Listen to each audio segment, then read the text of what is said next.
সবাইকে শুভেচ্ছা হোমিও ডাইজেস্টের পক্ষ থেকে। আমি ডাক্তার শাহিন মাহমুদ। আজকে আমাদের টিউটোরিয়াল সেকশানে আমি ডিএইচএমএস কোর্সের তৃতীয় বর্ষের আমাদের যে আলোচনাটি চলছিল তারই ধারাবাহিকতায় অ্যাফোরিজম 273 এবং 274 নিয়ে আজকে আলোচনা করব। ডক্টর হানিম্যান অর্গানন অব মেডিসিনের 273 থেকে 285, 273 থেকে 285 পর্যন্ত মাত্রা নিয়ে আলোচনা করেছেন। হোমিওপ্যাথিক ওষুধের মাত্রা, কতটুকু মাত্রায় আমরা প্রয়োগ করব সেই বিষয়টি নিয়ে এটিতেও তিনি কয়েকটি বিষয় উল্লেখ করে তুলে ধরেছেন। আমি ক্রমান্বয়ে অ্যাফোরিজম অনুযায়ী মাত্রা সংক্রান্ত যে বিষয়গুলো তিনি তুলে ধরেছেন সেগুলোই টপিক আকারে আপনাদের সামনে উপস্থাপন করতে যাচ্ছি। কেন 273 এবং 274? কারণ এই দুটো অ্যাফোরিজমে doctor Hahnemann application of single medicine অর্থাৎ একক ওষুধ প্রয়োগ করার ব্যাপারে কথা বলেছেন তিনি। প্রথমে আমরা যদি 273 নাম্বার অ্যাফোরিজমের দিকে তাকাই, সেখানে দেখতে পাবো, in no case under treatment is it necessary and therefore not permissible to administer to a patient more than one single simple medicinal substances at one time. It is inconceivable now the slightest doubt could exist as to whether it was more consistent with nature and more rational to prescribe a single simple medicine at one time in a disease or a mixture of several differently acting drugs.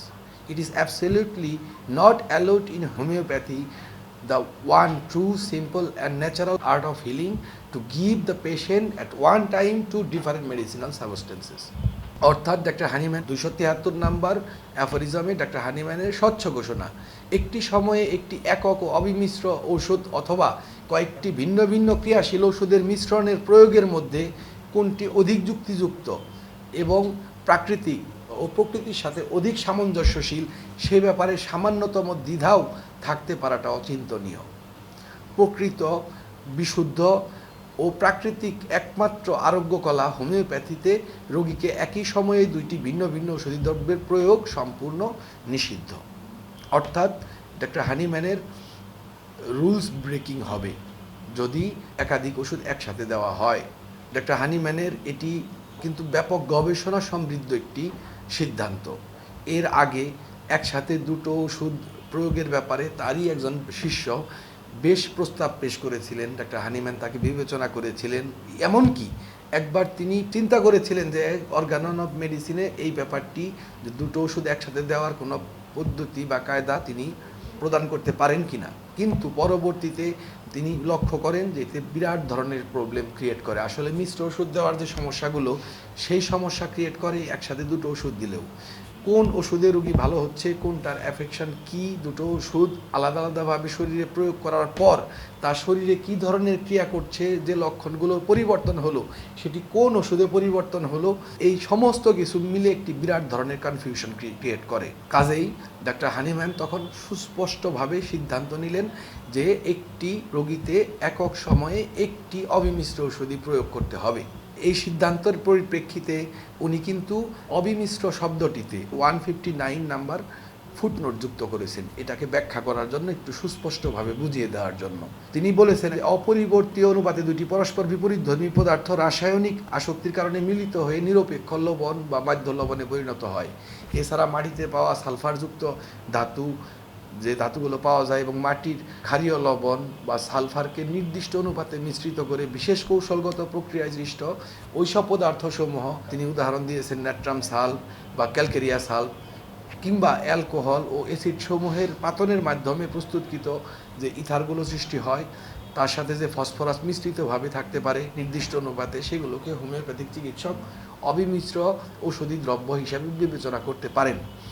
এটুকু যদি সহজভাবে বলি তাহলে হচ্ছে, প্রকৃতিতে স্বাভাবিক naturally অনেক কিছুই আমরা কিন্তু পাবো, যেখানে বিভিন্ন পদার্থের মিশ্রণে সব কিছু মৌলিক পদার্থ দিয়ে শুধুমাত্র হোমিওপ্যাথিতে ওষুধ হচ্ছে না, যৌগিক বহু পদার্থ দিয়ে হচ্ছে, কিন্তু তা প্রাকৃতিকভাবে প্রাপ্ত।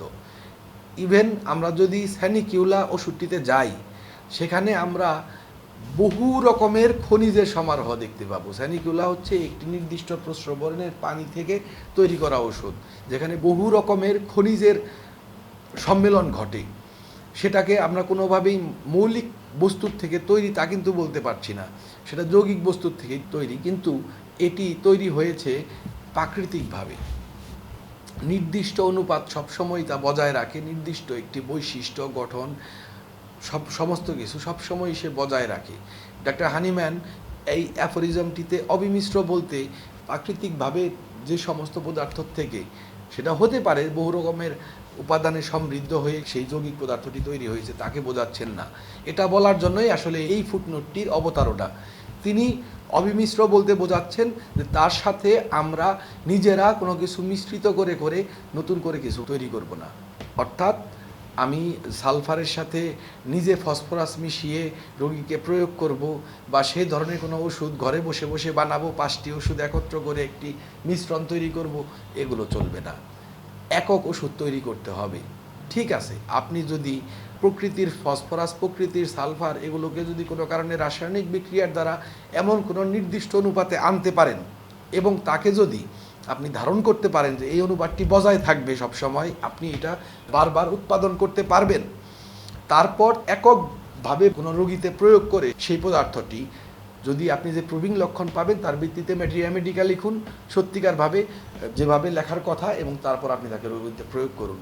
তখন আপনি ডাক্তার হানিম্যানের এই ফুটনোটটিকে মেনে চললেন, এই 273 নাম্বার অ্যাফোরিজমটিকে মেনে চললেন। কিন্তু তা যদি না পারেন তাহলে এই মিশ্রণটি গ্রহণযোগ্য নয়। ডাক্তার হানিম্যান বলছেন প্রকৃতির যৌগিক পদার্থ থেকে যে ওষুধটি আপনি তৈরি করলেন সেটি আপনি ব্যবহার করতে পারেন রোগীদের ক্ষেত্রে। অন্যদিকে সেই সব নির্যাস যা অ্যাসিডগুলোর প্রয়োগের দ্বারা উদ্ভিদের তথাকথিত অ্যালকালয়েড থেকে প্রাপ্ত, যেমন সিঙ্কোনাবার্গ থেকে চিনিনাম পাই, নাক্স ভূমিকা থেকে স্ট্রিকনাইন পাই, মরফিন পাই ওপিয়ামের বৃক্ষ থেকে। তো এগুলোর উদাহরণ দিয়ে বলছেন যেগুলো বিভিন্নভাবে প্রক্রিয়াজাত করে প্রস্তুত করা হচ্ছে, তাদের প্রস্তুতির সময় সেগুলো ব্যাপক বিচিত্রতার সম্মুখীন হয়। এগুলো হেরফের করে ফেলতে পারি আমরা তার পরিমাণের, তার উপাদানের।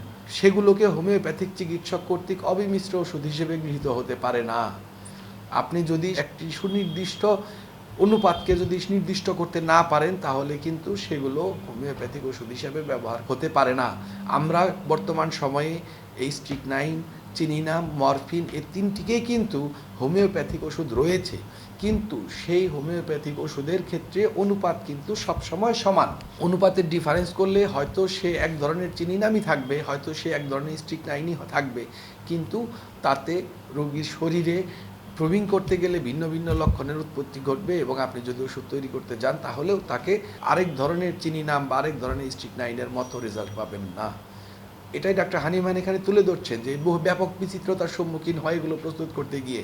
কাজেই এই বিচিত্র সব ধরনের চিনিনামকে আপনি অবিমিশ্র ওষুধ হিসাবে ব্যবহার করতে, সিম্পল মেডিসিন হিসাবে ব্যবহার করতে পারবেন না।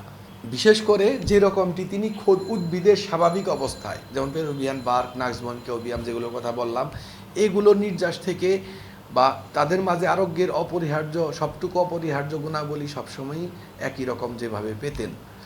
এই নাক্স ভূমিকা, পেরুভিয়ান বার্ক, ওপিয়াম তৈরি করতে গেলে আপনি যে ধরনের একদম সুনির্দিষ্ট অনুপাত প্রাকৃতিকভাবে ন্যাচারালি আপনি পেয়ে যাবেন, সেটি কিন্তু এইবার পাবেন না এই আপনি যখন তার অ্যালকালয়েড দিয়ে তাকে প্রস্তুত করতে যাবেন। যদি আপনি সুনির্দিষ্ট অনুপাতে করতে পারেন যেভাবে আমাদের পূর্বতন চিকিৎসকরা করেছেন, তাহলে ডক্টর হানিম্যানের কথা মোতাবেকই, তার এই সূত্র মোতাবেকই, এই ফুটনোট মোতাবেকই কিন্তু তাহলে একটা ভিন্ন কথা। আদারওয়াইজ আপনাকে অবিমিশ্র একক ওষুধ সবসময়ই ব্যবহার করতে হবে।